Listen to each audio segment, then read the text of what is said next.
Ladies and gentlemen, please put your hands together and let us have on stage the amazing Zena Daroub. Once upon a love, once upon a loss. We all have been there. A love, a home, a version of ourselves we thought would last. Most people meet loss after building something first.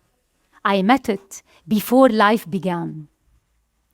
I was born on New Year's Eve to the sounds of missiles outside our window.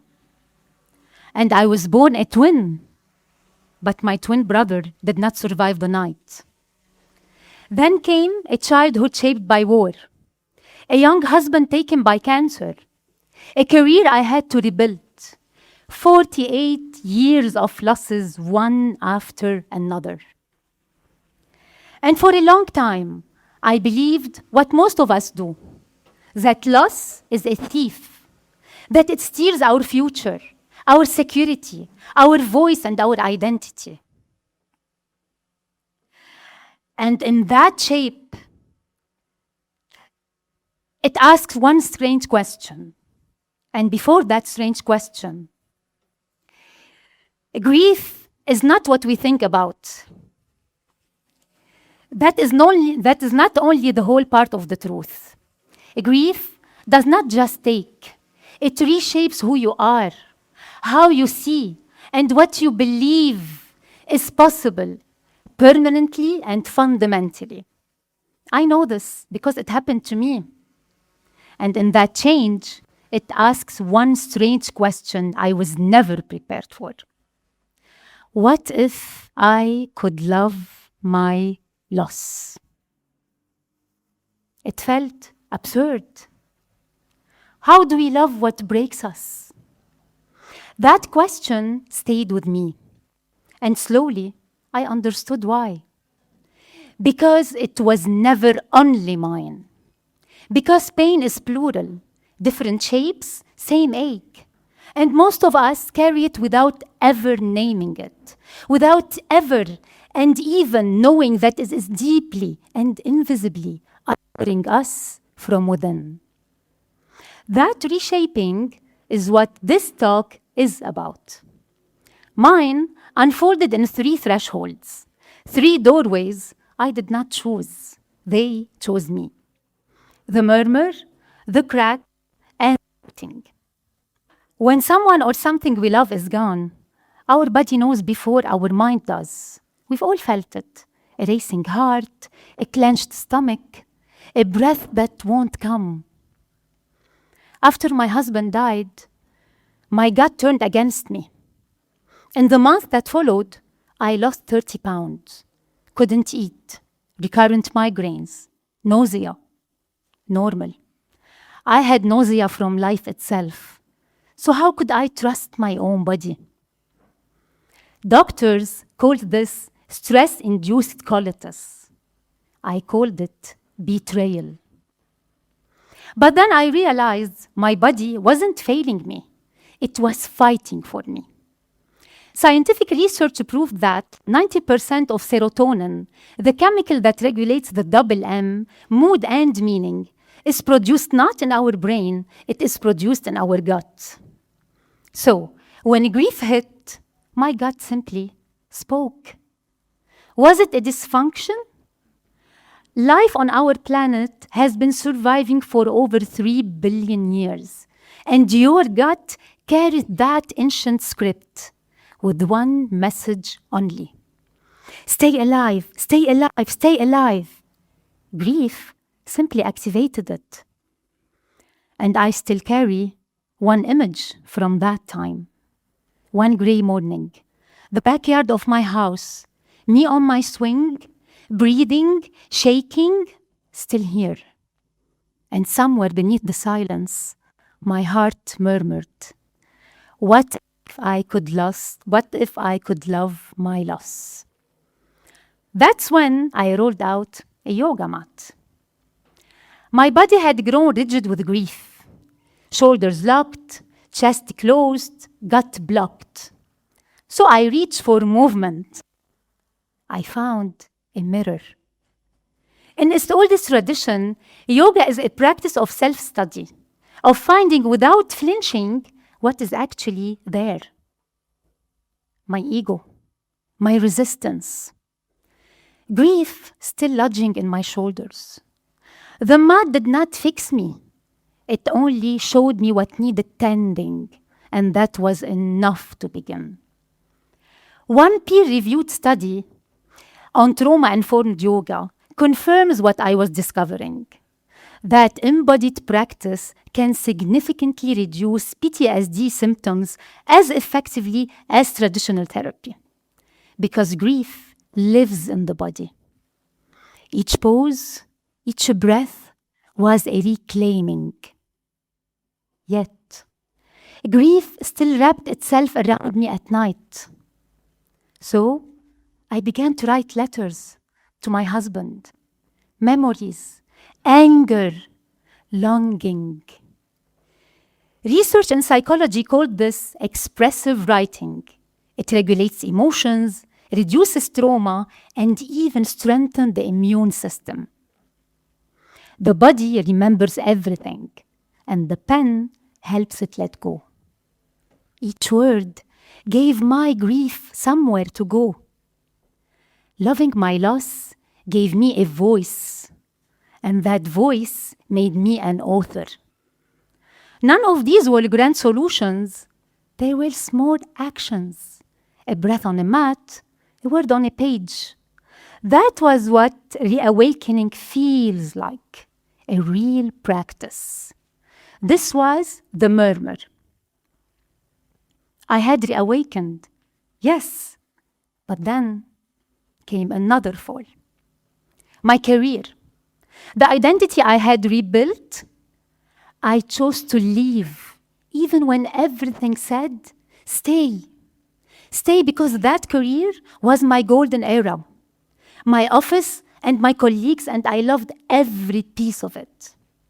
Yet, walking away from employment, from certainty, from the identity the world already approved, did not make my loss smaller. It just made one thing louder, a deeper knowing I could no longer ignore. The title on the door of my office did not fit anymore. So I went seeking to become the CEO of my own life. And I was lost again. They call this the messy middle, the in-between, not in my old, not yet in my new. I did not care what they call it. I needed answers. I needed order. Of course I did. I'm a perfectionist. And then one of my mentors came with the last thing I wanted. Zeina, for 40 days, she said, do nothing. Nothing to fix, nothing to prove, just be. Seriously, a perfectionist doing nothing? Perfectionist in the room? Can you relate? I'm sure you can relate. What if I can't? What if you can? Everybody can. So I documented the journey on LinkedIn. Day 1, I meditated, pretended to trust the process. Day 3, I Googled how to do nothing. Day 14, I snapped, closed the laptop, screamed into a pillow. Day 30, I realized I was waiting for instructions life was never going to give me. And day 39, I stopped fighting the chaos. And day 40, the question returned. What if I could love my loss? So, I let go. I surrendered. Maybe not perfectly, wildly, yes. And from that stillness, something new bloomed. I stepped into my calling. This was the crack. Hope did not come from knowing what was next. It came from trusting that small acts of presence could create change before clarity arrived. Presence was enough. It always had been. And surrender was never the end. It was the moment the roots began. I did not have a name for what was happening. I just lived what I was breaking, and now I was becoming. And each time I shared my grief, I saw it, I heard it, and I felt it. People recognizing their own. My pain moved beyond me. So I wanted it to become useful, a service, a purpose, a way of serving and walking beside others. So I went searching for a word that could hold both the wound and the wisdom, the grief and the growth, the ending and the life that still insisted on rising. I searched in books, in science, in the stories of people who sat in front of me with tears in their eyes, and I found it in the least place expected, in a small blue flower called borage. Delicate petals growing boldly in dry, depleted soil. For centuries, it has been associated with courage. And to my surprise this morning, I received a handmade gift with love of the flower borage from my son Ghadie.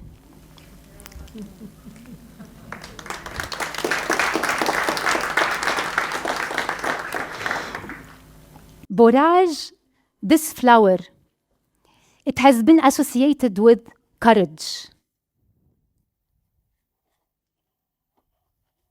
And suddenly, I saw the connection. Borage is resilience in living form. Quiet, unannounced, rooted. The kind that asks one thing of you only. Continue. And that was happening in me, slowly, gradually. Psychologists actually have a name for this. Post-traumatic growth. The positive change that can emerge after deep adversity. New purpose, deeper relationships, inner strength we never knew we had. Grief stays, yet we become. And that is when the question returned.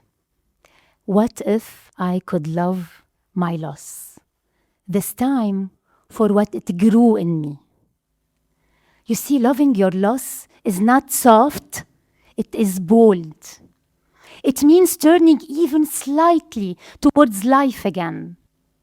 That direction may be taking a trip, joining a class, asking for help, calling a friend, or simply smiling after a long season of sadness. Your act is simple. Choose one direction today.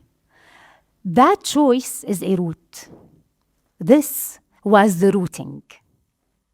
From that ground, I found my meaning. A meaning that affirms. Once upon a loss, once upon a love, I thought it was the end. And now I know it was my return to courage, to calling, to myself. Loss took my twin brother and awakened a bond in life deeper than words. It took my childhood and taught me hope can bloom in rubble. It took my husband and showed me love outlives form. It took my voice and placed a pen in my hand. And with that pen, I wrote a new truth. Not this too shall pass, but this too shall blossom. So, if you are holding something tender, a grief, a question, a letting go, and you are trying to rush it too quickly, to move, to numb it, to push it away, there is another way. Trust the murmur, one small act awakening. Honor the crack Be present before being ready. Begin your rooting again and again and again and choose hope boldly. And then, when the time is right, ask yourself, what if I could love my loss? And listen for the first flicker of an answer. Let it blossom like borage.